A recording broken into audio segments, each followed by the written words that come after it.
കോഴിക്കോട് നിന്ന് അഭിത്തിനൊപ്പം Sameer C Muhammad, 24. GST പരിഷ്കരണവുമായി ബന്ധപ്പെട്ട തർക്കങ്ങൾ പരിഹരിക്കാൻ ചർച്ചയ്ക്കൊരുങ്ങി കേന്ദ്ര ആഭ്യന്തരമന്ത്രി അമിത് ഷാ. സംസ്ഥാനങ്ങളുമായി ആഭ്യന്തരമന്ത്രി ചർച്ച നടത്തും. 12% നികുതി സ്ലാബ് ഒഴിവാക്കണമെന്ന നിർദ്ദേശം പരിഗണനയിലുണ്ട്. ബൽറാം നെടുങ്ങാടി വിവരങ്ങളുമായി. ബൽറാം, ഒരു പ്രശ്നപരിഹാരം പ്രതീക്ഷിക്കാമോ? എപ്പോഴാണ് ചർച്ച?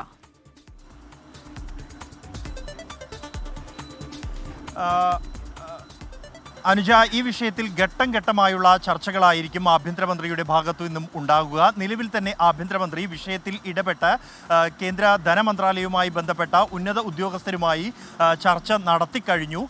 ഈ GSTയുമായി ബന്ധപ്പെട്ട പരിഷ്കരണം ആവശ്യം ഉയർന്നിട്ടുണ്ട്. പ്രത്യേകിച്ച് നിലവിലുള്ള 4 സ്ലാബ് നികുതി ഘടനയിൽ മാറ്റം വേണമെന്നും ലളിതവൽക്കരിക്കുന്നതിൻ്റെ ഭാഗമായി 12% സ്ലാബ് എടുത്തു കളയണം എന്നുമുള്ള ആവശ്യം നിലവിൽ GST കൗൺസിലിന് മുന്നിലുണ്ട്.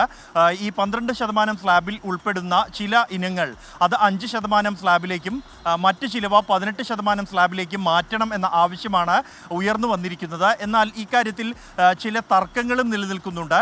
ഇത്തരത്തിൽ നടപ്പാക്കുന്നത് അത് കേന്ദ്രത്തിനും സംസ്ഥാനങ്ങൾക്കുമുള്ള വിഹിതത്തിൽ പ്രതിവർഷം ഏതാണ്ട് 7,000-8,000 കോടി രൂപയോളം നഷ്ടമുണ്ടാക്കും എന്ന ആശങ്ക നിലനിൽക്കുന്നു.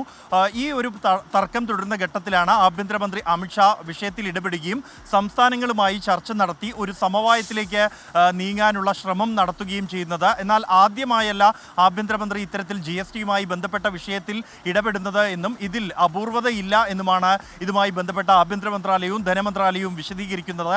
സംസ്ഥാനങ്ങൾ തമ്മിലുള്ള തർക്കങ്ങളിൽ അല്ലെങ്കിൽ കേന്ദ്ര സർക്കാരും സംസ്ഥാനങ്ങളും തമ്മിലുള്ള ഇത്തരത്തിലുള്ള പ്രശ്നങ്ങളിൽ ഇടപെടുക പതിവാണ്. GSTയുടെ വിഷയത്തിലും മുമ്പ് ആഭ്യന്തരമന്ത്രി ഇടപെട്ടിട്ടുണ്ട് എന്നുമാണ് വിശദീകരണം. അനുജ, ശരി. GST പരിഷ്കരണവുമായി ബന്ധപ്പെട്ട തർക്കങ്ങൾ